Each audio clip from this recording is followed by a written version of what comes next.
윤지호 경제평론가님 2달 만에 모셨습니다. 아, 2달 됐나요? 네네. 예. 안녕하세요. 안녕하십니까, 대표님? 월간 윤지호 하는 게 저의 꿈이긴 한데. 무슨 왜 이렇게 농담을 하세요? 윤지호. 제가 뭐, 예. 그러니까 시장은 참 어려운 것 같아요. 한 달, 2달 됐으니까 2달 전만 해도 매우 편한 마음으로 왔었는데 2달 지난 이 시점에 여전히 저는 시장에 대해서는 긍정적이지만 참 시장은 참 힘들다는 걸 또 한 번 느끼네요. 저희가 11월 19일 수요일 오후 맞죠? 예, 오후에 이제 찍고 있는데 네. 2달 전에 나오셨어요. 9월 초였어요. 아, 그때 예. 코스피가 한 3,200, 예. 3,300 갈랑말랑 할 때 제 기억에 PBR 1.3배까지 갈 수 있다. 그러면 3,900이다. 예. 말씀드렸는데 4,200까지 갔었죠. 그리고 오늘이 3,900입니다. 그래요? 2달 만에 뵀는데 근데 2달 전에는 3,900을 얘기했을 때는 설마 했어요. 막 거기까지 어떻게 가요? 막 이건 이런데. 사실 지나고 나서 그런 거 맞았다 이런 게 되게 쪽팔린 게 뭐냐면 네, 그때는 이렇게 기업이익이 좋아지는지 몰랐어요. 이 정도로 좋아질지. 반도체. 저는 오히려 지금 고민은 뭐냐면 주가를 바라볼 때 되게 올드한 방식이지만 기본적으로 그냥 주가를 보고 있으면 너무 힘들잖아요. 그죠. 네네. 주가라는 거 막 올라갔다 내려갔다 막 이거를 매일 다 팔고 싶고 매일 다시 다 사고 싶고. 대표님도 그러세요? 똑같죠. 그걸 어떻게 근데 이제 그거를 좀 약간 그래도 애널리스트라고 좀 했다고 제어하는 방법을 좀 배운 건 특히 그런 건 안 믿어요. 뭐 나의 멘탈이 강해지면 이겨낸다 그런 건 안 믿고 결국 네. 가치라는 생각을 많이 하게 됐거든요. 결국에는 가치. 그렇죠. 근데 이제 결국 우리가 주가라는 게 곱하기 EPS 곱하기 PR인데 네.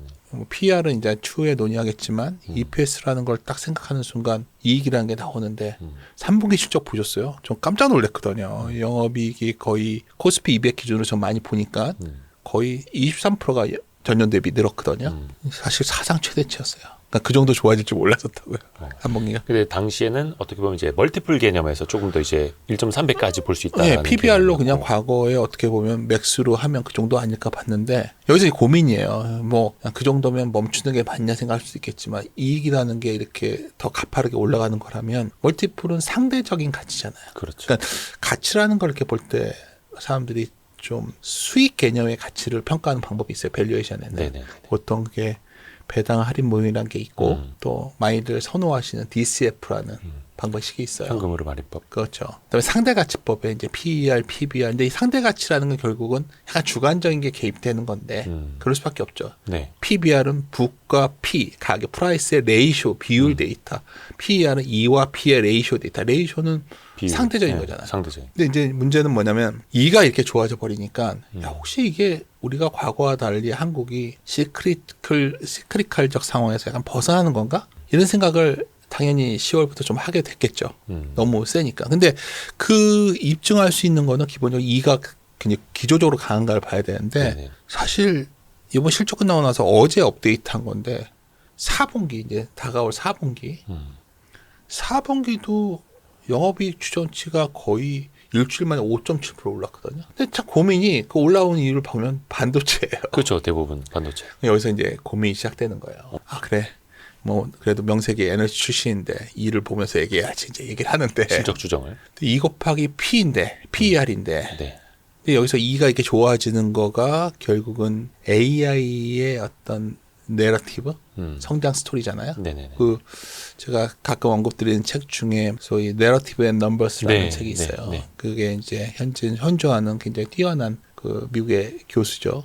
다모다란 교수죠. 다모다라는 네. 교수 잘 아시지만 결국 내러티브라는 게 결국 옛날에는 가치가 과거에 뭐 그레이엄 시대의 가치라고 본다면 재무제표 보면서 그 당시만 해도 재무제표 데이터가 다들 명쾌히 구할 수가 없었잖아요. 1949년 이럴 때는. 네네. 그러니까 그때는 재무제표 잘 보면 안전마진 찾아가지고 담배꽁초 주식을 사면 그렇죠.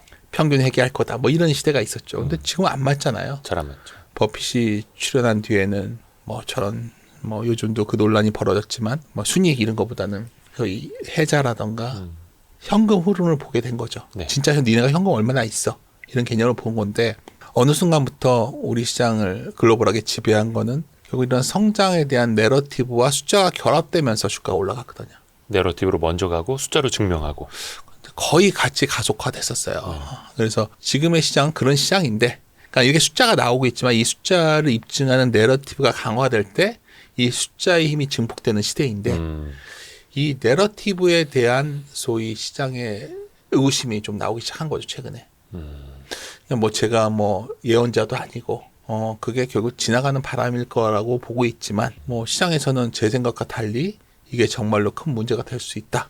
뭐 이렇게 생각하시는 분들도 있으니까 시장에 흔들림이 있겠죠. 그렇죠, 그렇죠. 근데 저는 기본적으로는 워낙 숫자가 단단한 데다가 이 소위 이 내러티브의 힘도 그리고 이게 숫자를 더 밑받침하는 힘도 매우 저는 견고하다고 보고 있어요. 그러니까 지금 어떤 실적 추정치들이 계속 올라가는 게 네. 그냥 뭔가 막 펌핑만 돼서 올라가는 게 아니고 단단하게 올라가고 있다는 거예요. 그렇죠. 근데 사람들이 걱정하는 거죠. 저러다가 이제 뭐 순식간에 미국의 빅테크들이 문제되는 거 아니야? 뭐 이런 얘기를 많이 했죠. 우리 반도체 그 계약하면 좀 취소해 주세요. 뭐 이럴 수도 있다. 막 이런 그 우려들. 이유가 뭐냐면 결국 시발점은 오라클 같은 회사들이 CDS 프리미엄이라는 게 막 올라갔잖아요. 그렇죠. 근데 이제 또 여기서 이제 질문을 던져야 돼요. 그러니까 이제 이게 항상 뭘 좀 말할 때는 네. 좀 더 명확하게 우리가 그걸 이해한 뒤에 말하는 게 좀 난데 한번 CDS 프리미엄을 한번 생각해 보자고요. 그게 네네네. 올라갔다. 한번 보던 CDS라는 게 원래 채무 그 어떤 크레딧 디폴트 스왑. 부도 나면은 네.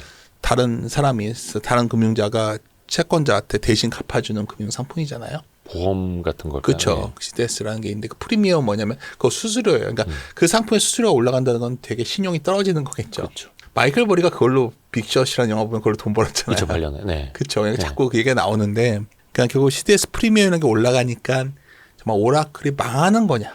그러니까 올라가니까 그게 이제 걱정하는 거잖아요. 네네네.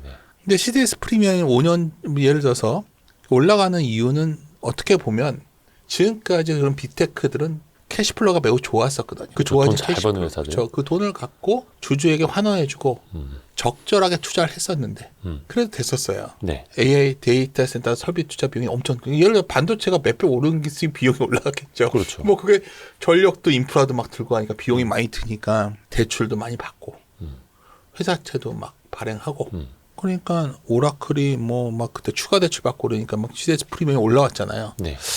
그러니까 여기서 그 레버리지를 갖다가 결국 그러한 레버리지들을 결국은 다 내러티브 스토리만 갖고 뒷받치는 거 아니야?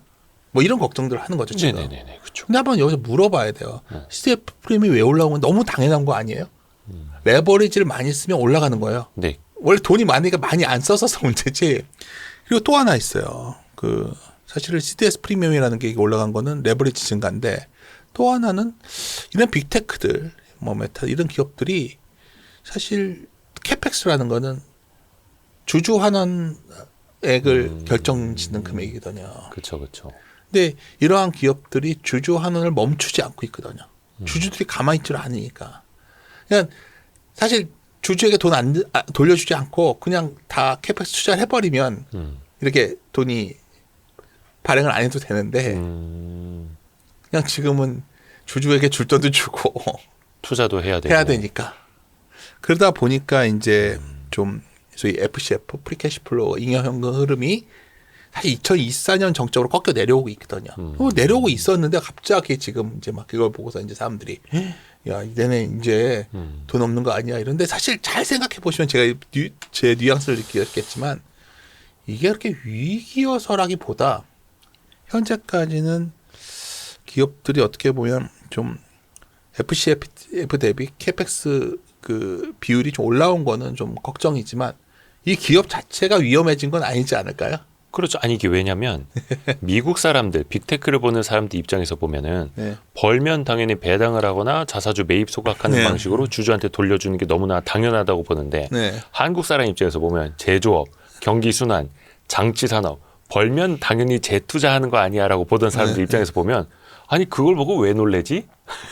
그렇죠. 근데 이러고 일단 있는 거죠. 미국의 투자자들도 놀랬죠. 왜냐하면 일단 좀 얘네들이 이 투자 사이클이 만약에 얘네들이 나중에 돈을 제대로 못 벌면 어떻게 되지? 근데 사실 오픈 AI도 우리나라 와가지고 막 그때 그렇죠. 엄청나게 뭐죠 투자 발표했었죠. 갑자기 성함이 세말트먼이 그렇죠, 그렇죠. 뭐 웨이퍼 뭐 몇십만 원 달라고 하고 막. 근데 샘 알트만이 저번에 막 미국 정부한테 그랬잖아요. 잘못될지 모르면 잘못되면 니네들이 돈 내야 된다 뭐 이런 말 하잖아요. 보증해 달라고. 그게 쉽게 말해서 어차피 이거 AI 패권 전쟁 하는데 내가 총대 메고 투자할 거니까 네. AI는 막 사실 AI 그 그거죠. 오픈 AI 상반기 매출 43억 달러밖에 안 돼요. 난 순손실만 135억 달러인데 이런 회사. 근데 여기서 물어보자는 거죠. 오픈 AI가 망할까요? 그러니까 예, 망할 수 있다 하면은 이제 법을 분개했죠.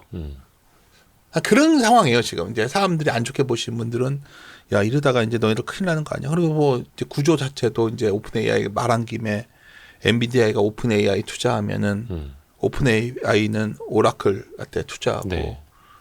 지네들끼리 순환해서 투자하고 지네들이 뭐야 이거 뭐하는 짓이야 뭐 이러고 안 좋은 거 찾기 시작하니까 이제 막 나오는 거죠. 네. 근데 이제 그러다가 이제 결국 이렇게 과도하게 투자했는데 나중에 돈 못 벌면 문제되는 거 아니야? 다 같이 터지는 거 아니야 이거죠. 그러니까 지금 EPS가 이렇게 좋아도 여기에 어차피 납품하는 한국의 반도체 회사들도 순식간에 막 갈 수 있는 거 아니야? 뭐 이렇게 의심하기 시작하면 주식하면 안 되죠. 그러니까 여기서 이제 중요한 결론은 뭘 말씀드리는 거냐면 우리 삶에 이제 AI라는 게 결국 여기서 이제 멈추는 거냐 투자가. 우리 삶에 AI라는 트렌드. 그렇죠. 이 투자가 여기서 멈출 거냐. 예. 뭐 이거는 다 문제될 것 같으니까 던지고 나와야 되는 거고.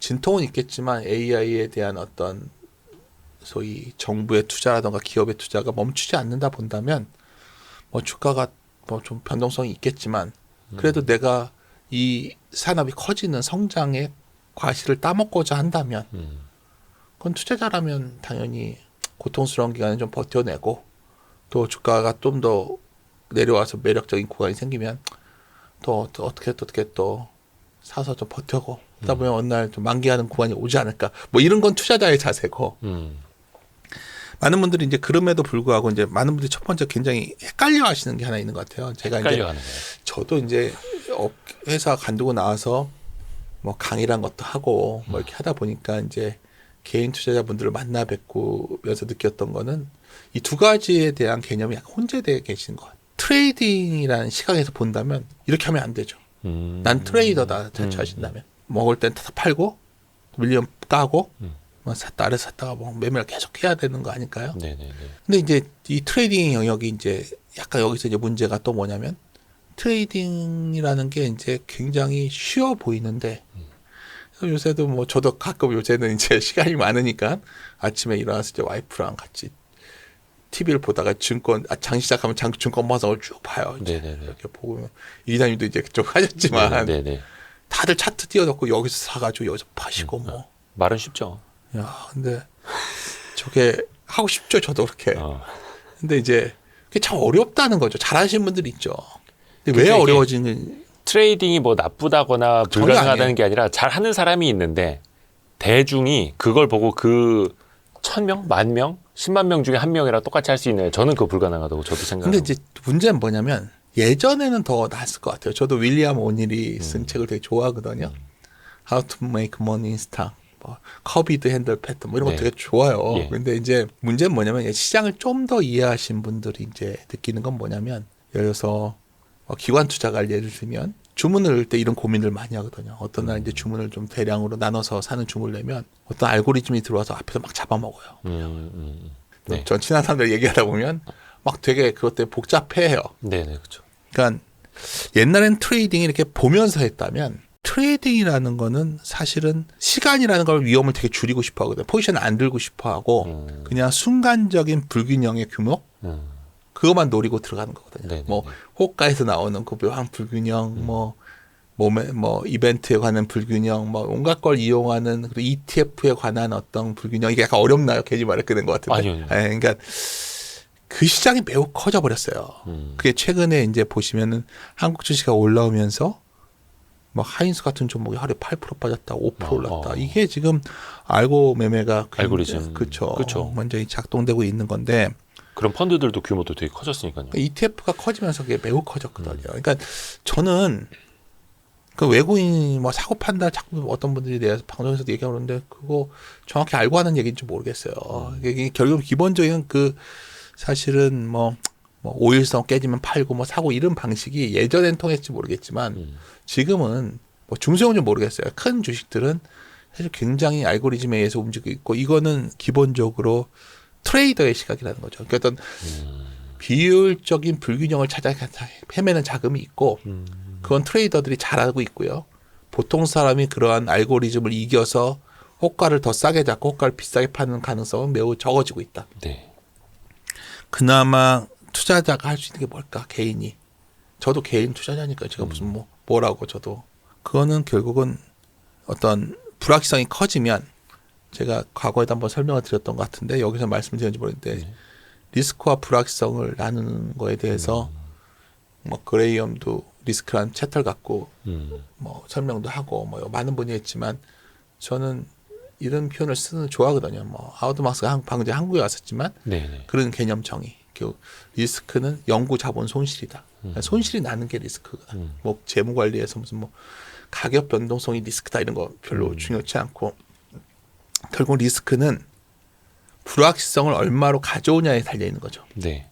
표현을 하자면 우리가 복권을 살 때 할머니가 너 복권 긁어봐 하면 그거는 불확실성은 크지만 리스크는 없죠. 내 돈이 손에 붙죠. 그죠. 내가 복권을 사는 순간 리스크가 생기는 거죠. 아, 그 돈. 그러니까 결국 내가 얻는 가격에 관한 문제라는 거죠. 리스크는. 그러면 지금이 매우 불확실성해지고 이런 소위 AI, 소위 성장 스토리에 대한 불확실성이 커졌을 때 네. 어쩌면 저같이 장을 좀 긍정적으로 보는 사람들 입장에서는 기회가 될 수도 있는 거 아닐까요? 뭐 이런 생각도 한다는 거죠. 저 같은 사람은. 그러니까 어떤 변동성을 더 키우는 그런 뭐 알고리즘 매매 컴퓨터들이 팔고 나갈 때 오히려 가치를 보는 사람한테는 기회가 될 수도 있고 그런 것처럼. 그렇죠. 오, 재밌습니다. 근데 이제 아까도 말씀해 주신 건 그 숫자 자체는 뭐 펌핑된 거는 아니고 단단하다. 다만 헷갈리는 건 뭐 알고리즘 매매를 비롯해서 좀 변동성이 커지는 구간이라는 거. 그러니까 어떤 분들은 이게 뭐가 결과하고 원인인지 때로는 헷갈릴 때가 있잖아요. 그러다 보니까 이렇게 변동성이 커진다라는 건 위험 신호를 미리 또 막 반영하는 거 아닐까 막 이렇게도 생각을 하는데 이번에 그건 되게 아닐까요? 특이했던 게 예. V 코스피라는 게 있어요. 그러니까 저 변동성 지수. 그렇죠. 코스피가 올라가는 건 같이 올라왔어요. 원래 주가가 폭락할 때 이게 V 코스피가 올라가는데 예. 그게 알고리즘 매매가 매우 커졌다는 증거가 될 수 있어요. 한국 증시가 왔다 갔다. 반도체 비중이 커지면서 이번에 반도체 등락에 따라 변동성이 움직였고 반도체는 아시다시피 해외에서도 굉장히 뭐 몇 배짜리 ETF도 있고 굉장히 다양한 소위 금융상품이 연동되어 있잖아요. 네네. 그러다 보니까 이제 그런 문제가 있는데 여하튼 뭐 이런 본질적인 거는 시장에서는 이런 소위 AI 투자 사이클에 대해서 의구심이 생겼다는 거죠. 아까 CDS 프리미엄도 있지만 또 일각에서는 그 마이클 벌이라는 분이 갑자기 소환이 됐죠. 벌이는 워낙 유명하죠. 왜냐하면 영화에서 너무 멋지게 다뤄졌잖아요. 어떻게 보면 되게 타율이 높지는 않은데 정확히 알고 계시네요. 딱 그냥 결정적인 말로 홈런 한 방을 치는 그때도 그냥 말로 타자. 홈런지만 2005년부터 쇼 쳤다가 결국은 예, 헛스윙 계속 하다가. 2년을 버텨가지고 망하기 직전에 살아난 케이스죠. 저도 옛날 야구할 때 네. 홈런 친 적이 있거든요. 예. 그냥 눈 감고 계속 스윙하다가 삼진 그러다 한 번 홈런. 네, 뭐 평가절하하는 게 아니라 이제 저는 이건 말씀드리고 싶어요. 그래도 재무제표를 보는 입장에서 네네네. 이번에 논란이 되었던 소위 머리의 감가상각비 논쟁 이건 동의하기 힘들어요. 왜냐하면 내용연수 연장했다. 뭐 한 10년 연장했으면 모를까. 3년에서 한 3년짜리를 5년, 6년으로 연장한 건데. 뭐 데이터 센터, 뭐 GPU 투자해 놓은 거 이런 거. 그렇죠. 근데 이제 사실 원래 우리가 버핏도 얘기했지만 이익보다는 현금이 중요하다고 그랬잖아요. 네. 뭐 대표적인 게 외상 매출금으로 아무리 매출을 올려봤자 그렇죠.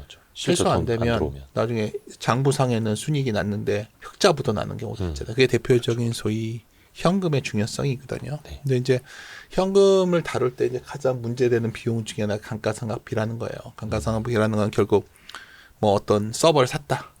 근데 이걸 갖다가 뭐 5년으로 상각하면 뭐 100만 원 주고 5년 샀으면 20만 원씩 5년 동안 비용을 부담하는 건데 네. 이걸 10년으로 바뀌면 1년에 10만 원씩밖에 안 내면 되잖아요. 비용 처리를.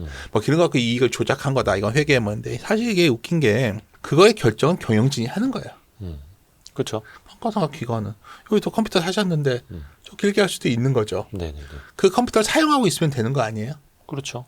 근데 우리가 알다시피 최근에 이게 말로는 계속 뭐 GPU가 6년을 어떻게 쓰냐 하는데 다 뭐 뭐 그렇게까지 이게 그런 거 많이들 표현하시더라고요. 그러니까 컴퓨터나 PC나 스마트폰도 한 네. 2, 3년 지나면 느려지잖아요. 그 네. 구식이 되는데 새로 나온 게 이제 못 따라가고 그렇다고 해서 못 쓰느냐 버려야 하느냐는 또 아니니까. 기본적으로 데이터 센터라는 구조가 과거 거에 비해서 좀 내용 연수가 최근에 늘려오는 경향이 있었거든요. 그 가장 큰 이유는 일단 그 운영 소프트웨어가 되게 발전했다는 얘기가 많고 다 다들 얘기하시피 그 이 전기 많이 쓰니까 막 열나는데 네네네. 그 냉각 관련된 그쵸. 인프라가 되게 발전한 걸로 제가 알고 있거든요. 그래서 그러니까 제 말은 뭐냐면 감가상각비 이렇게 쓴 것이 결국은 사기다. 그래서 이건 부정이다. 이렇게 말할 수는 아니라는 거죠. 시장에서는 이제 회계 원칙의 자율성 내에서 하는 그렇죠. 거니까. 그래서 저는 뭐 이걸 갖다가 합리적 회계 추정 내에 있는 거를 갖고서 이것 때문에 AI 스킬의 사이클이 붕괴된다? 이런 얘기도 사실 전 납득이 잘 안 가요, 사실. 그러면 말하고 하자 하는 거는 뭐냐면 아까 CDS 프리미엄도 그렇고 이런 문제들이 결국은 아까 이제 이익의 딴에서는 한국은 이제 문제가 없는데 한국은 전혀 문제가 없어요, 지금. 근데 이제 멀티플의 문제가 생긴 거죠. 이걸 소위 내러티브가 그쵸. 무너지면 PER을 낮춰야 된다는 논리가 나오니까 지금 이렇게 된 건데 그랬을 때 이제 저는 이것을 뭐 결론적으로 뭐 중앙부 제가 말씀을 드리는데 이게 결국 뒤집어지려면 소위 내러티브가 강화되는 뭔가 조치가 나와야 돼요.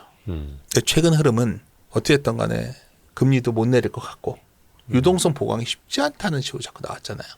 이걸 뒤집을 수 있는 거는 올해 계속 논의가 되었던 SLR 규제 완화예요. 네. SLR이라는 건 뭐냐면은 사실 그렇잖아요. 뭐 한 2,500억 달러 이상 은행들이 투자하는데 굉장히 제한이 걸려 있어요. 네. 부채도 못 써요.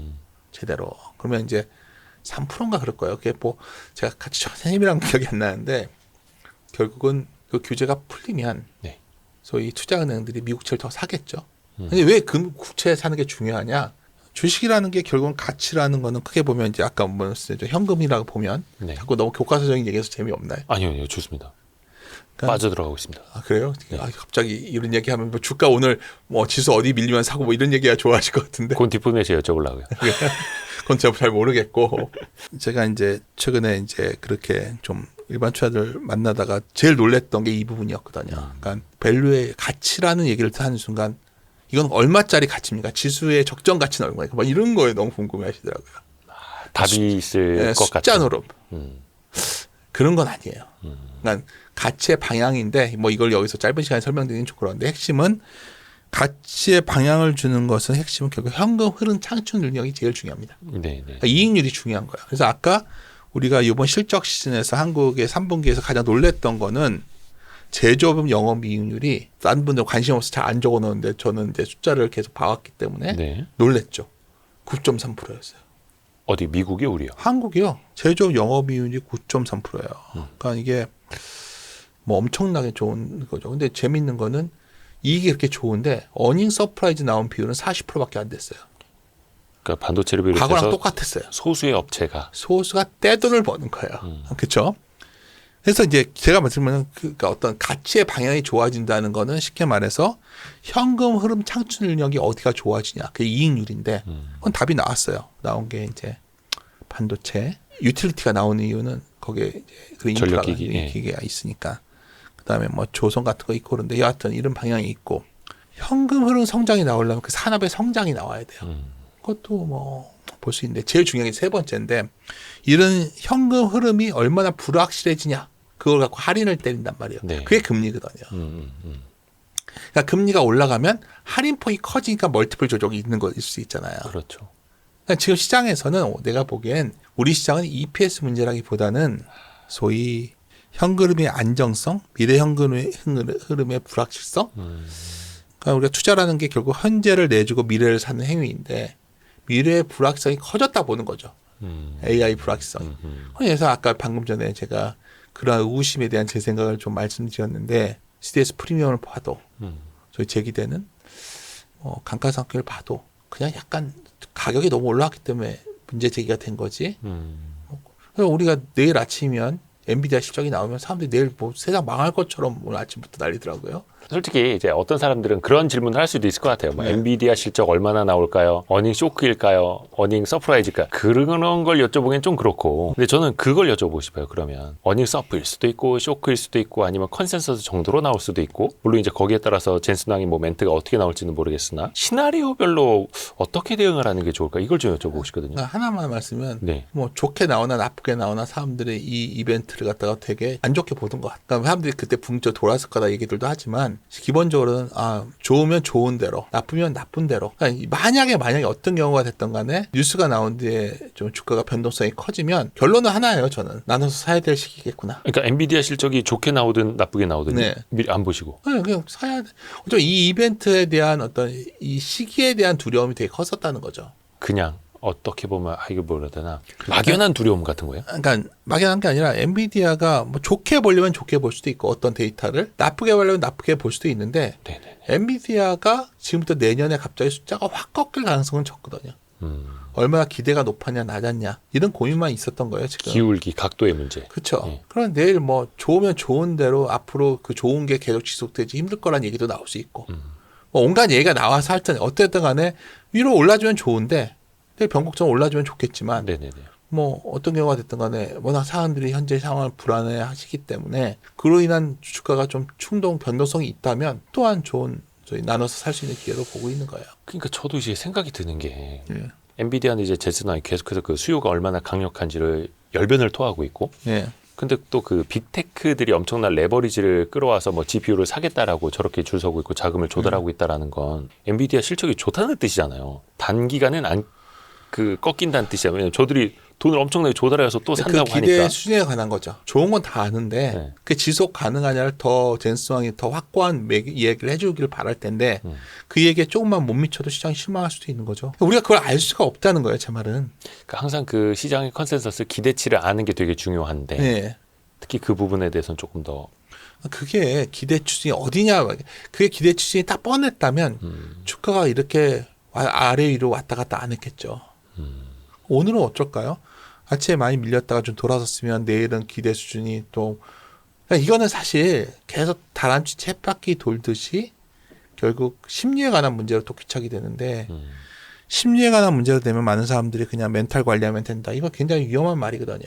뭐 종교단체도 아니고 믿으면 된다는 말이랑 똑같은 거잖아요. 뭐 그런 접근이 어디 있어요. 투자에 그런 게 어디 있습니까? 중요한 거는 결국 그러니까 엔비디아는 좋은 실적을 가져올 텐데 우리가 그 기대 수준에 대해서 어떻게 시장이 평가할지는 저는 잘 모르겠어요. 근데 지금 현재까지 분위기는 워낙 불안해들 하니까 뭐가 나오든 간에 좀 출렁일 수도 있겠구나. 요새 며칠 사이 출렁인 것도 그 요인도 있는 것 같고. 그렇죠. 먼저. 그러면 여기서 이제 정확하게 뭐 엔비디아가 어떻게 나오면 삼성전자는 얼마서부터 사야 되고 이런 걸 알 수는 없지만 나눠서 사면 대략. 그러니까 여기서 이런 거예요. 여기서부터 이제부터 AI 시대는 끝났으니까 다 팔고 나가야 되느냐? 그게 아니라면 다시 돌아설 수 있다고 생각을 한다면 아까 불확실성을 좋은 가격으로 내가 얻을 수 있는 시기일 수도 있는 거죠. 투자라는 건 아까 트레이더와 다르게 결국은 시간의 가치를 믿고서 어떠한 불확실성이 완화되는 시기를 기다리면서 사는 거거든요. 그러한 시기 정도로는 저는 받아들이고 있어요.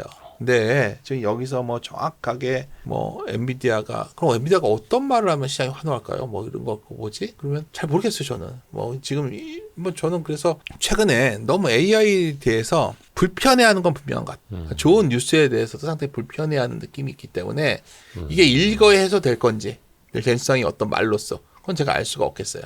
알 수가 없어요. 근데 이제 중요한 거는 그래도 불구하고 결국 큰 흐름으로 봤을 때 AI 투자가 멈출 거냐? 그게 아니라 본다면 결국은 돌아서지 않아요. 오히려 아까 말씀드렸지만 결국 이게 EPS의 문제가 아니라 본다면 네. 멀티플의 문제라고 본다면 12월 10일 날 연준이 금리 인하 안 한다고 하니까 금리 인하 안 하고 나면 그 다음에 내린다고 얘기가 나오겠죠. 네네. 뭐 그럴 수도 있는 거고 SLR 규제 완화 얘기도 나올 수 있는 거고 사실 이러한 말씀을 드리는 뉘앙스는 아실 거예요. 쉽게 말해서 빅테크 아까 엔비디아 실적이란 건 뭐예요? 빅테크의 캐펙스 투자가 멈추면 끝나는 거예요. 네, 네, 그렇죠. 내년도에 빅테크 캐펙스 투자 금액이요. 현재 밝혀진 거로만 5,500달러. 누가 망해야 끝날 거 아니에요? 지금 그럴 징후도 없어요. 아까 그 말씀드렸던 거 아니에요? 그래서 근데 이제 앞으로 한 1년에서 1년 6개월 동안에 그러면 새로운 빅테크 투자자가 저희 AI 투자자가 안 나올 거냐? 놀랍게도 지금 난리가 난 게 다 정부 부문들이에요. 모든 나라가 기업끼리만 경쟁하는 게 아니라 정부나 주요 기관들도 다 AI 도입을 하려고 그래요. 도입을 해야 되니까 막 사람은 잘라요. 인건비 줄여야 되니까. 네네네. 잘 그 보시세요. 비용 줄여서 AI 투자하고. 그렇죠. 기업들도 해외 투자해야 되는데 미국에 공장 지어야 되니까 미국에 공장 지으려고 하는 순간 국민 소득이 얼마니까 미국이 그 인건비 어떻게 감당할 거예요. 로봇 얘기 나오는데 로봇 우리나라 관련 쪽으로 찾아봤자 뭐예요. 그 얼마 시총도 되지도 않는 회사들. 그렇게 됐을 때 뭐 그러면 현대차가 한다거나 뭐 이래서 지금 큰 판이 벌어지고 있다는 거예요. 큰 판이. 그리고 여기서 중요한 거는 뭐 삼성전자, 현대차 그리고 전력 한전 이런 회사들이 여기서 무너진다. AI가 같이 무너지는 걸 거고 그럼 다 팔고 떠나야죠. 그러니까 제가 드리고 싶은 요지는 뭐냐면 엔비디아라는 문제가 엔비디아 하나의 문제가 아니라 사실 이렇게 연결되어 있는데 그 엔비디아의 생태계를 이해하려면 저 주변에 이런 기업들이 기업 활동이 떨어져야 되는데 네. 전혀 그런 징후가 없지 않나요? 투자에 예정된 거는 예정이 되어 있는 거고 다만 또 이걸 걱정하는 사람은 그것마저 취소되면 어떻게 또 이렇게 앞서가는 건데 그거는 뭐 알 수도 없는 거고요. 제일 중요한 건 그냥 가격이 올랐다는 거야. 근데 여기서 한번 물어볼게요. 저 하도 요즘 불안해들 하시니까 네. 시장이 저번 달에요. 19.9% 상승했어요. 10월 달에. 한 달에. 네. 그러니까 사람들이 다 보고 있다가 정말 미쳐버린 거예요. 포모하죠. 반도체 없는 사람들 특히. 그렇죠. 그러니까 사실 반도체 한 뭐 5만 원부터 말하지만 그래도 한 6, 7만 원에 샀던 사람들은 지금 별로 생각 없어요. 하이닉스. 네. 별 생각 없어요. 제 주변도 그렇고. 삼성전자. 네. 삼성전자도 마찬가지예요. 별 생각들 없어요. 그냥 아이 어떻게 되겠지 뭐. 문제는 9만 원, 10만 원부터 산 사람들이겠죠.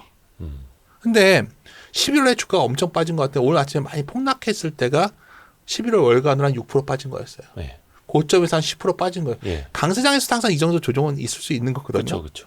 그러니까 우리가 지금 이 정도로 뭔가 큰 위기 상황이냐를 일단 물어보고 싶은 거예요. 그리고 정말 위기가 오려면 아까 주가는 결국 오르냐 내리냐를 볼 때 EPS가 꺾이냐 PER이 꺾이냐 두 개를 같이 봐야 되는데 상대 가치로 봤을 때는 대개는 EPS도 거의 속도가 확 떨어지기 시작합니다. 상승 속도가.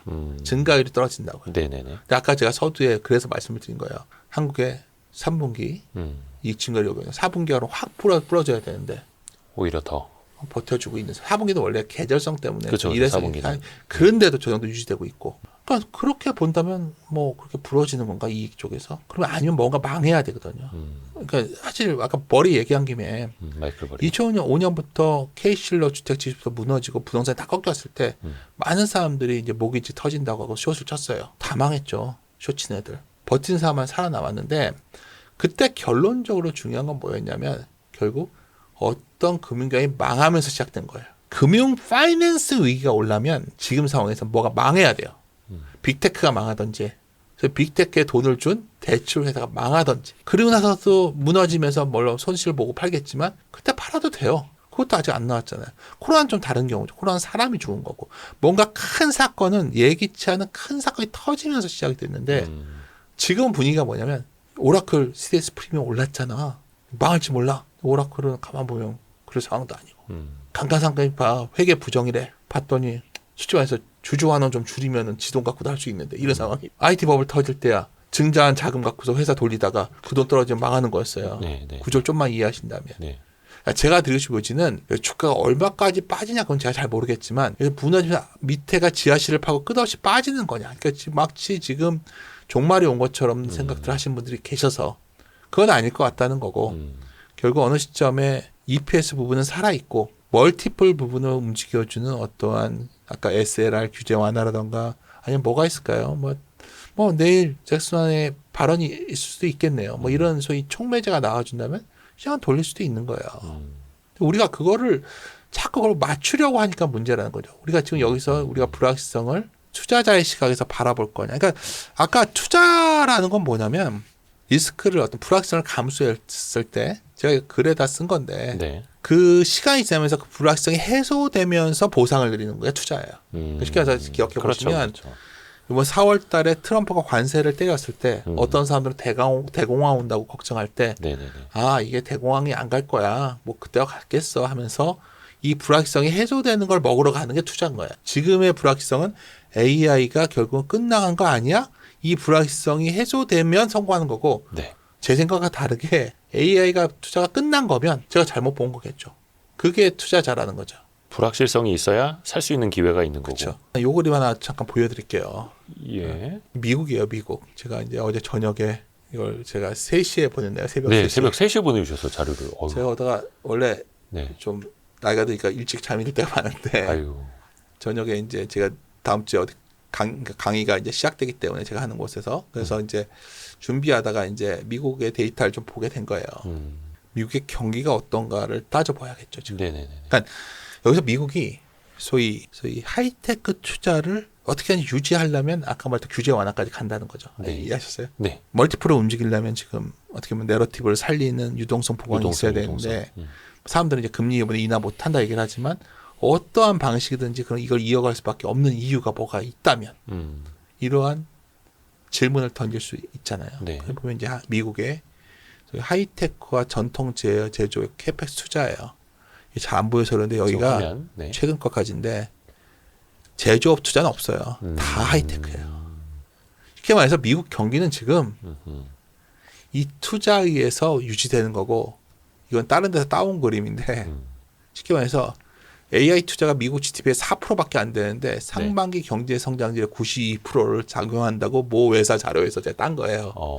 근데 하이테크 빼니까 마이너스였어요. 빅테크들의 AI 투자를 빼면은 그러니까 오히려 여기서 우리가 확률적 선택을 하자는 거죠. 미국이 여기서 이걸 놓을 수 있을까요? 놓는다면 네.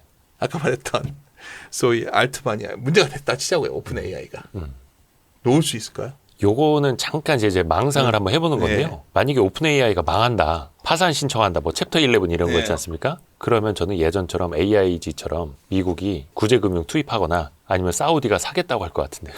제 생각에는 제 생각 말씀드릴까요? 그럴 가능성이 매우 낮고요. 돈을 댈 거예요. 그러니까 예를 들어서 그냥 뭐 이건 각자 생각이니까 네. 지금 미국의 입장에서는 사실 경제가 별게 없다는 거예요. 지금 별게 없다. 사실 지금 빼고 빅테크들을 절 빼면 한국도 똑같은 상황이에요.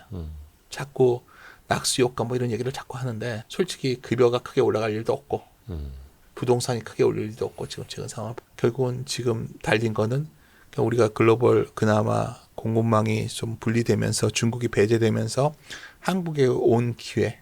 저는 이런 말씀 드려요. 미국과 중국이 갈라서지지 않았다면 한국 증시는 어떻게 됐을까? 시간에서 이제 반도체 얘기를 잠깐 해볼까요? 제가 강의할 때 쓰던 건데 네. 이게 뭐냐면 사실 굉장히 고민스러운 게 네. PBR 보통 이 시크리칼을 PBR로 보는 게 한국이 왜 PBR로 보냐를 궁금해하시잖아요. PBR. 네. 한국은 시크리칼이니까요. 그쵸, 한국은 그쵸, 뭐 글로벌 경기가 좋아지면 기업이 좋아졌다가 경기가 좋아지면 막 생산이 늘거든요. 그러면 다시 경기가 꺾여요. 네. 반도체가 대표적으로 왔다 갔다 PBR이 보면 왔다 갔다 맨날 이러고 있으니까 참 답답하죠. 여기 왔어요. 지금 이걸 넘어섰어요. 그럼 다시 시크리칼이라고 본다면 팔아야죠. 팔아야죠. 여기서 이제 고민이 생겨요. 네. 그래서 이제 이렇게 팔아야 되냐를 생각하는데 예를 들어서 여기 보면 PER로 기업이 너무 돈을 잘 벌고 있으니까 한국 기업이 죄송합니다. 자꾸 왔다 갔다 해서 여기 있었는데 네. 반도체가 이익이 이렇게 늘어나니까 네. PER로 보면 이렇게 싸져 있는 거예요. 네. 그렇죠. 그러니까 시크리칼로 볼 거냐 PER로 보면 싸다. 그럼 비례해서 하이닉스 너무 싸다고 볼 수도 있는 거잖아요. 그렇죠. 여기서 질문이 되는데 여기서 이제 이게 유지되려면 방법은 하나예요. 반도체 회사들이 독과점이면 되잖아요. 지금까지 문제는 뭐냐면 3사가 과점하고 있는 이 구도가 중국에 의해서 깨질지 모른다는 불안감이 있었잖아요. 아하. SMIC 저기 YMTC 놔뒀으면 뭐 엄청 쫓아오지 않았을까요? 미국 장비 다 갖다 쓰고 미국 네덜란드 장비 갖다 쓰고 그러면 요즘 특이한 게 이렇게 디램 가격이 폭등을 해도 증설 잘 안 늘리잖아요. 얼마 전에 이제 삼성전자랑 얼마 투자한다고 하니까 잘 모르는 사람들은 이제 막 증설한대 막 그러는데 그거 다 계획 잡혀 있던 건데 원래 하기로 한 거 조금 금액 그거 네. 사실을 딱 보는 순간 뭐야 2008년 원래 하겠던 거 28년 그거잖아요. 네네. 그걸 어떤 대대적으로 뭐 늘릴 계획이 없잖아요 지금. 온전히 가격 인상에 그걸 누리고 있으려고 하는 거잖아요. 만약 시크리칼이 되려면 증설을 해서 그 낮추는 작업이 들어가잖아요. 시크리칼이 되지 않을까요? 그런 시각에서 이제 반도체에 대해서 사람들이 이제 흥분을 했던 건데 이러한 저희 흐름들이 지금 나오고 있는 데다가 말 나온 게 그림 나왔으니까 하나 더 말씀을 드리면 네. 오히려 최근에 국내적으로 본다면 약간 시장에서 이제 저번에 약간 이벤트적으로 불안했던 건이 하나 있었어요. 네네네. 뭐였냐면 한국은행 총재께서 약간 유동성에 대해서 스탠스가 헷갈렸죠. 그러니까 금리를 내리면은 생각보다 뭐 집값이 기대값보다 더 많이 오를 수 그쵸. 있다 이러면서 금리 내리기 힘들다 뭐 이게 이렇게. 무슨 말이지? 내년에 금리 안 내린다는 얘기 아니야? 이렇게 된 거죠. 왜냐하면 이제 한국이 재정도 풀고 있지만 한국 증시가 강했던 이유 중에 하나는 GDP 대비 M2가 아주 가파르게 놀고 있었거든요. 전 M2의 절대 금액도 물론 가파르게 들었지만 GDP 대비로도 170%예요. 예. 그러니까 이게 지금 사실 놓치고 있는데 한국 내에 지금 유동성이 엄청 풍부한 거예요. 그렇죠, 그렇죠. 내 지갑에 돈이 없다고 남들이 돈이 없다고 착각하면 안 되는 거예요. 그럼요, 지금. 그럼요. 이 돈이 놔두면 왜 이렇게 한국 총재도 그 말을 하는 거냐면 이 돈이 놔두면 부동산 폭등을 가져올 것 같거든요. 그렇죠. 맞고 있는데 문제는 재밌는 건 최근에 코스피 상승세가 거의 서울 아파트 가격을 따라잡고 강남 아파트는 여기에 있지만 한 번도 이렇게 쫓아간 적이 없어요. 2000년에 100으로 시작한 뒤에 만약에 이게 쫓아가 지금 서울 아파트는 생각보다 못 올랐잖아요. 저기 그러니까 25년치네요. 25년치. 그렇죠. 그러니까 지금 제가 드리고 싶은 요지는 뭐냐면 이게 이제 멀티플적 요인인데 한국의 유동성이 풀려 있는데 이게 지금 당장 단기적으로는 혹시 한국은행의 스탠스가 좀 약간 바뀌었나? 매파적으로 왜냐하면 그게 이제 얼마 전에 한국의 국채 10년이 5월 달에 많이 올랐어요.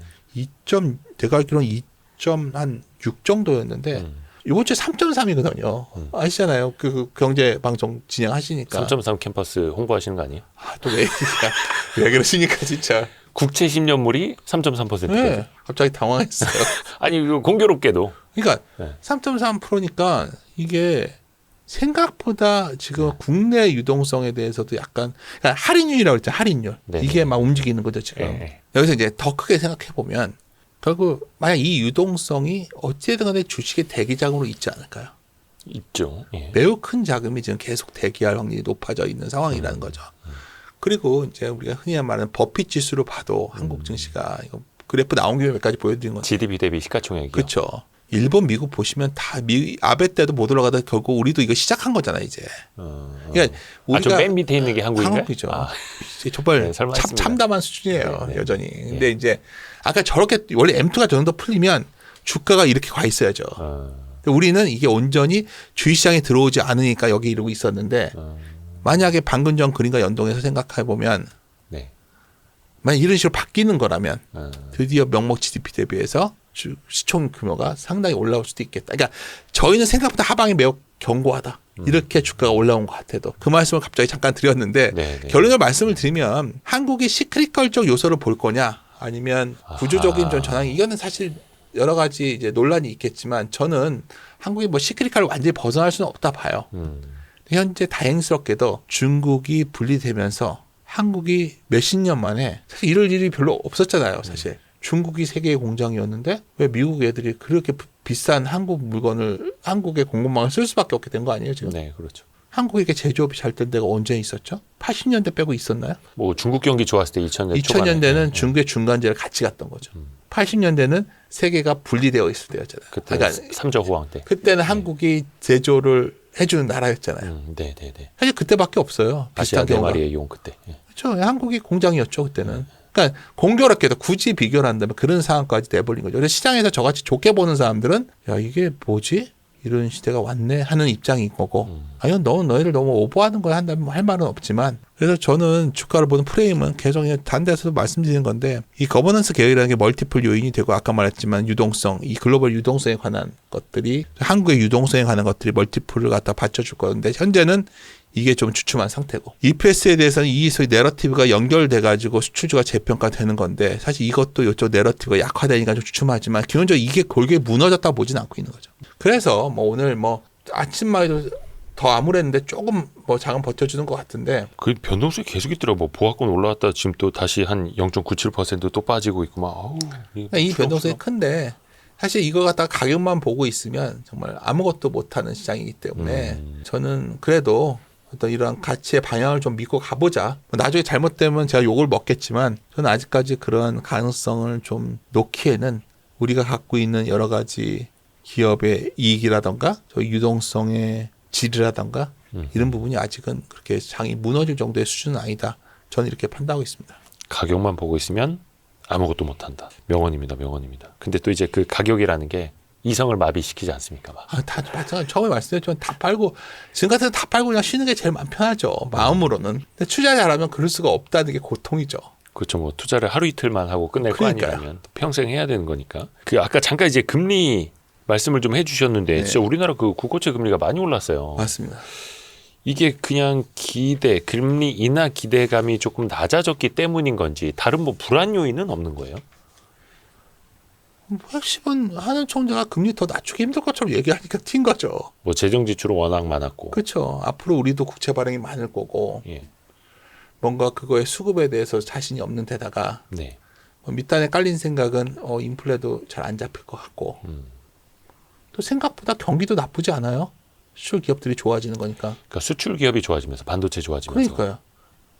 그런 것들이 겹치니까 뭐 시장은 이런 기대도 있죠. 내년에 결국 이런 기업들이 돈을 벌면 과거의 경기 사이클을 보면 뭐 반도체 기업들이 돈 벌고 나면 내수가 좀 살아났었거든요. 시차를 두고 좀. 그렇죠. 네. 뭐 그런 것도 기대하는 경향이 있고 가봐야 알겠지만 그런 것들이 복합적으로 작동되는데 제일 핵심적인 거는 사실 금리라는 게 어느 날부터 정책 당국의 의지가 매우 중요해진 시대에 왔는데 네. 뭔가 의지가 정 같지는 않다는 느낌은 다들 갖고 있잖아요. 시장 종사자들이. 네네네. 내려봤자라는 생각이 생기니까 금리가 튄 거고 튄 들은 잘 안 내려가고 있잖아요. 그 부분은 약간 우리 증시에는 뭐 금리가 항상 낮아야만 좋은 건 아니지만 할인율 시각에서 본다면은 그래도 그렇게 우호적인 흐름은 아니었다 이렇게 말씀드리고 싶어요. 그러니까 미국에서도 뭔가 유동성 보강에 대한 기대가 좀 낮아지는 것처럼 한국에서도 물론 이제 국내 증시는 국내 금리보다 뭐 미국 금리나 그런 유동성 영향도 많이 받습니다만 별로 이제 기대할 거는 없다 뭐 이렇게 좀. 그렇죠. 기대할 게 되게 좋은 표현 같아요. 그러니까 뭐 당연히 한국은행 입장에서는 스탠스를 가져가는 게 맞는데 요즘 아마 증권사에서 각 부분 중에서 채권 부분이 가장 죽두밥도 아닌 상황이지 않을까. 요즘 채권 운용 좀 너무 어렵지 않을까요? 그렇죠. 만만치 않을 것 같아요. 그 환율도 좀 비슷하지 않을까 싶은데. 그러니까 이제 환율이 참 안 내려옵니다. 구두 개입 뭐 1,470원 넘었을 때 구두 개입 나왔습니다만 만약에 과거의 잣대로 생각한다면 이 환율이면 뭐가 터져야죠. 그러니까 이게 아까 이제 우리 머리 얘기하다 보면 CDS 프리미엄 얘기를 드렸었는데 다시 돌아가서 네네네. 비슷하게 생각이 드는 게 뭐냐면 한국의 5년짜리 CDS 프리미엄을 보면 $1 환율은 저기 1,460원 와 있는데 그 금융위기 때 한 15분의 1 수준이에요. 지금. 그러니까 우리나라 CDS 프리미엄 그러니까 대한민국의 부도 확률 되게 지금 낮죠. 안정적이죠. 평소보다 더 낮고 유럽 금융위기 때 국가들보다 낮고. 그러니까 이렇게 한국은 지금 왜 이러냐면 한국이 뭔가 위험한 짓을 안 해요. 기업들도. 우리나라는 기업들도 함부로 레버리지도 안 쓰고 있고요. 자본을 갖다 막 늘려서 뭔가 공격적으로 안 하고 있단 말이에요. 나라도 그러고 있고요. 우리나라 정부 부채 비율이 낮은 거 아시죠? 그러니까 상대적으로 낮죠. 50%면 아니, GDP 대비. 그거 주정도 낮은 거죠, 다들. 네, 네, 네. 그러니까 그런 것들이 이제 레버리 보면 한국이 국가가 부도나겠는가? 확률이 없다고 보는 거죠. 근데 원화는 왜 이렇게 약하냐? 우리가 알고 있잖아요. 지금 그러니까 우리가 주식 투자자라면 요즘 맨날 똑같은 말해서 죄송한데 제가 이제 가끔 애널리스트들한테 했던 얘기가 있어요. 시장을 합리적이라고 생각하면 안 된다는 거죠. 우리가 조지 소로스라는 사람을 투기꾼이라고 욕하는 사람도 있지만 상당히 좋아하는 사람들도 많아요. 저 같은 사람은. 예, 그럼요. 소로스가 말했던 그 재기 이론이나 모든 것들은 그 투자자는 적응해야 된다는 가설에서 출발하는 거거든요. 그렇죠. 그러니까 시장은 그렇게 합리적이지 않다고 본 거죠. 그러니까 호모 이코노미스가 아니라 적응적 기대를 합리적 기대고 적응적 기대를 해야 되는 거예요. 변화에. 그럼 이게 대표적인 거예요. 그러니까 최근에 시장은 올라올 때 변동성이 같이 올라오는지 V코스피가 같이 올라왔어요. 원래 네. 변동성이 커지면 주가가 바닥 나온다 그랬잖아요. 네. 그 변화된 환경이에요. 아. 대형주의 변동성이 커지면서 대형주가 주도하는 장인 거예요. 이거에 그 적응해야 된다는 거죠. V코스피 올라오는 거 보고 위험한 시장이야 다 팔았으면 이제 막 지붕 쳐다보고 있는 거죠 이렇게. 오히려 지금부터는 변동성이 내려가면서 시장이 좀 어떤 바닥을 잡아갈 수도 있겠다 생각도 하는데 여하튼 두 번째 환도 과거에는 거의 원화 약세는 CDS 프리미엄과 동행해 왔어요. 과거 나라 망하는 방향으로. 완전히 따라가요. 그럼 우리가 지금은 시장에 이제. 변화가 생긴 거죠. 한국에 이제 드디어 무슨 변화가 생겼냐? 아, 급여로만은 먹고 살 수 없게 될 거구나. 쉽게 말해서 모든 사람들이 자산을 포트폴리오로 짠 거예요. 그러니까 전에는 돈을 벌어서 내 급여를 돈을 벌어서 기업도 돈을 벌어서 한국에 놔두면 한국에서 돈 쓰고 공장지대 경기 좋아지고 여기서 자생적으로 돈이 돌면서 다 수출해서 돈 가져오고 이거였다면 이제 기업들은 돈을 벌면 그 돈을 그대로 해외에다 공장 져서 그렇죠. 거기서 건물을 짓고 있고 달러가 더 필요하죠. 투자자들은 급여로 살 수 없으니까 바보들이 아닌 이상 이제 생각한 게 해외부터 다 포트폴리오를 깔아놓는 거죠. 그렇죠. 그러다 보니까 원화가 좀 그런가? 물론 다른 요인도 있겠죠. 원화가 약세인 건 좋은 건 아니지만 제일 답답한 분들은 그냥 원화 약세인데 주가가 오른 건 잘못된 거야. 이 논리도 틀린 거죠. CDS 프리미엄을 보면 사실은 원화 약세임에도 불구하고 한국의 신용 위험은 오히려 전혀 변화가 없었다. 근데 다만 이런 흐름이 좋은 건 아니죠. 그래도 우리가 한국을 좀 더 사랑하고 이러려면 한국에 투자가 들어야 되는데 이거는 아마 이런 변화 속에 나올 것 같아요. 국내 쪽으로 투자가 좀 늘어나고 또 투자자분들께서 미국 주식도 좋지만 한국 주식을 좀 더 투자를 하고 뭐 이렇게 바뀐다면 내려올 수 나아지지 있죠. 않을까요? 그러니까 달러 자산 투자는 계속해서 늘어나고 있고 네. 기업들도 달러를 또 보유하려고 하고 있고 네. 또 이제 원달러 환율이 올라가다 보니까 또 그 방향으로 또 기대하는 것들도 또 쏠리고 있고 이거 역시 어떻게 보면 그 외환에 대한 적응적 기대일 수도 있겠습니다. 그러니까 굉장히 우리 현 시점이 그러니까 저야 이제 나이 들었고 AI도 잘 안 쓰고 아니, 별 말씀. AI 저 잘 안 써요. 근데 이제 아직까지 네이버 검색하고 있거든요. 근데 요즘 다른 분들은 AI 검색을 하지 않나요? 그렇죠, 그렇죠. 점점 익숙해지겠죠. 그러니까 저는 무슨 생각을 갖고 있냐면 최근에 한국의 고용시장, 미국의 고용시장에서 젊은 인력 충원이 굉장히 희소화되고 있는 부분 이것이 결국 AI 트렌드와 되게 같이 가는 부분인 것 같거든요. 그러니까 쉽게 해서 보조하는 업무들은 상당히 필요 없어지는 상황. 그러니까 대규모 고용 해고가 나오고 있고 한국에서도 결국 신입 인력 뽑는 거에 굉장히 주저함이 커지고 있는 이런 상황. 이런 것들을 바라보건데 아까 이것도 다시 본론 들어가면 AI에 관한 투자를 그렇게 목숨 걸고 그런 기업들이 하고 있는 이유는 여기에 있는 거 아닐까요? 미래가 여기 있다고 보는 거죠. 그렇죠. 지금 현재는 이게 이익을 못 만들고 있어서 생각 같아서는 저런 회사들 망하는 거 아니야 생각이 들지만 언젠가 우리가 돌아가면 이제 많은 영역들이 AI에 대체되는 거 아닐까? 그런 세상에 꼭 살고 싶지는 않지만 저는 그냥 그런 걱정도 되는 세상입니다. 그러다 보니 결국 우리 생태계가 결국 환이라는 환경 이것도 어쩜 과거와 좀 다른 형태로 안쪽 고쳐가 되는 게 아닌가 좀 그렇죠. 그래요. 그래서 저는 이 바뀐 세상이 아름다운지 아닌지는 제가 평가할 부분은 아니지만 그 우리가 찰스 다윈이 말했던 것처럼 결국 뭐 가장 강한 종도 뭐 그런 종이 살아나는 게 아니라 살아남은 거 적응하는 거 그렇죠. 적응하는 그게 가장 우월하다고 보는 제가 정확히 문장은 생각은 안 나는데 제가 여기 있었나 가장 똑똑한 정도, 가장 강한 정도 아니다. 맞아. 적응하는 종이 살아나는 정확히 것이다. 잘해요. 이거 네. 기억하시네요. 아, 제가 칼럼에 써놓고서 저 까먹었어요. 제가 얼마 전에 신동아의 칼럼 썼던 내용인데 네. 그 생각을 많이 떠올랐어요. 최근에 적응을 해야겠다.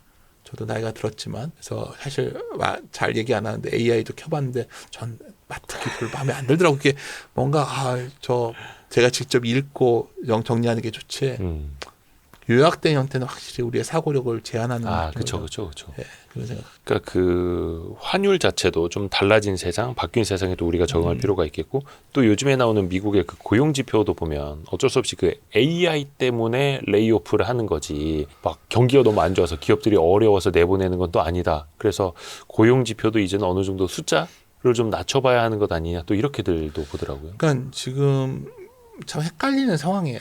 그러니까 미국의 소비 예를 들어서 모든 게 그래요. 소비 지표를 보다 보면 제가 요새 경제 지표 잘 언급 안 하는 이유가 있어요.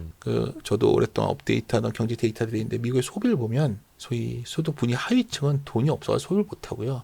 돈 많은 사람만 소비해요. 근데 그게 너무 커가지고 소비가 괜찮아 보여. 평균을 끌어올리니까. 우리나라도 다르지 않지 않나요? 그러니까 이게 지금 결국은 뭐 어떤 분들은 이게 화폐 가치부터 온갖 얘기를 갖다 붙이지만 결국은 이게 우리가 가보지 않은 세상을 갖고 있는데 이게 결론적으로 말하면 굉장한 고급 인력 아니면 소득이 굉장히 불안정해지는 세상 속에 들어간 것이 아니겠는가.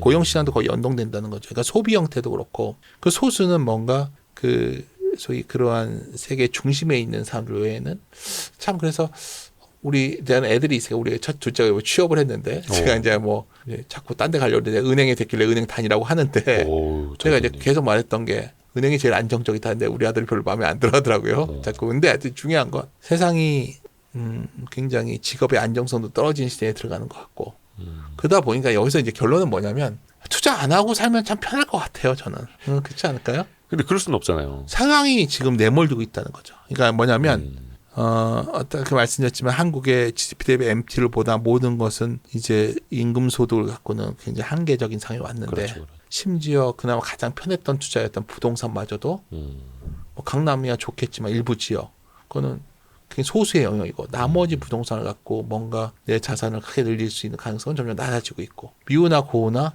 뭔가 금융자산 쪽에서 승부를 봐야 된다면 이게 참 고민스럽죠. 이게 하냐 안 하냐의 문제가 아니라 잘해야 되는 문제에 들어간 거죠. 지금 기왕 해야 된다면 저는 이런 거죠. 삼성전자를 예를 들어서 제일 좋은 거는 한 5, 6만 원에 사는 거였는데 못 샀다면 만약 삼성전자가 여기서 다시 5만 원을 갈 확률은 매우 낮다 보고 있고 저는 정말 빠져서 9만 원 깨졌다 치자고요. 그 다음에 정말 다시 7만 원, 6만 원을 갈 거냐 아니면 12, 13만 원을 갈 거냐 좀 후자라 보는 거죠.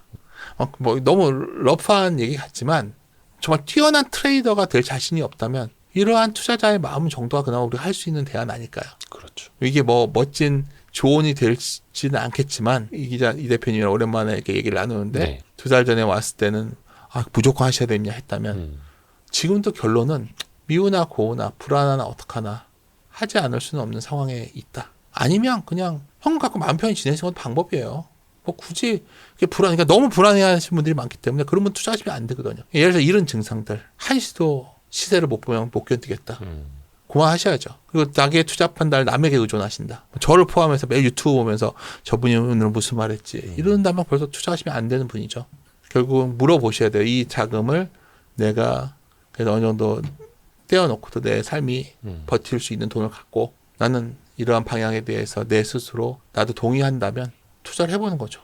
그리고 나서 뭐 요즘 같은 데는 아무것도 안 하는 게 제일 낫다고 제가 말씀을 많이 드리거든요. 네네네. 포지션을 갖고 있다면 내 포트폴리오가 이러한 소위 가치의 방향에 부합되는 포트폴리오를 갖고 있다면 단기적으로 좀 빠졌다면 할 수 없고 돈이 좀 일단 더 사는 방향을 가져가면서 시간을 다시 이 불확실성을 시간이 극복해 줄 때까지 기다리는 방법이 그나마 제가 해줄 수 있는 말이지 여기서 제가 만약 많은 분들이 궁금해하시는 그러면 여기서 파셔가지고 제 생각에는 지금 3,680에서 주식을 다시 사시고 그때 사실 때는 뭐 무슨 종목 이게 과연 제가 이 나이에 피해야 되는 그런 얘기를 해야 되는 건지 트레이딩을 정말 하시고 싶다면 그런 알고리즘 트레이더들과의 대결할 정도의 감각을 갖고 하시던지 말이 좀 거칠었나요? 아니 실제로 그런 무림의 고수들도 계십니다만 네. 모두가 다 뭐 예를 들어서 노래 좀 잘하고 싶다고 그 서편제처럼 무슨 어디 뭐 폭포수 밑에 들어가서 목에서 피날 때까지 할 수는 없는 그렇죠. 거니까 그렇게 하면 뭐 고수는 될 수 있겠지만 일반인 모두가 그렇게 할 수는 모두가 없다는 되는 게 거고. 아니라 원래 타고난 사람이 노래 잘 그렇죠. 부르는 거예요. 그렇죠. 그래서 오늘 말씀의 취지를 충분히 이해를 할 것 같습니다. 예. 너무 감사합니다. 진짜 2달 만에 모셨는데요. 예. 너무 길지 않았나요? 그 사이의 텀이? 와이스트리 안 나오신 텀이? 여러분 좀 댓글로 많이 응원해 주십시오. 와이스트리에서도 윤지호 대표님 많이 좀 뵙고 싶다고. 그리고 또 3.3. 근데 제가 내용이 이렇게 대중들이 좋아할 내용인가요? 좋아요. 왜요? 네? 제가 느끼는 게 가끔 댓글 같은 데 상처를 잘 받는데 네. 얼마 전에 제가 페이스북에 올렸었는데 왜 하락한다는데 이럴 때 주식을 들고 있으라고 했냐고 막 너한테 막 원망의 글을 올리셨더라고. 그래서 내가 참 이게 저는 사실 그게 딱 여기서 살아 이게 잘 안 되는 사람이거든요. 저기 에스파 카리나도 안티가 있어요. 아 그래요? 장원영도 안티가 있고요. 비교가 마음에 듭니다. 카리나 저도 좋아하는데. 그래서 또 윤지호 대표님 그 3.3 캠퍼스에서도 또 강의 많이 하고 그런 계시고 얘기까지 하니까. 해주시는 거예요? 아니 그런 것도 많이 이제 또 관심 아유, 가져주시고 또 롱텀으로 또 이렇게 공부하실 수 있는 것도 있으니까 많이 또 관심을 가져주십시오. 항상 너무 감사합니다. 감사합니다. 좋은 말씀해 주셔가지고 예. 또 뵙겠습니다. 예, 감사합니다. 감사합니다. 를 하면서 느끼는 최대의 만족은 선택의 자유가 저한테 있다는 거예요. 평생 일을 하고 싶으신 분, 이미 직업을 잃어버리신 분들이 이 직업을 권하고 싶죠.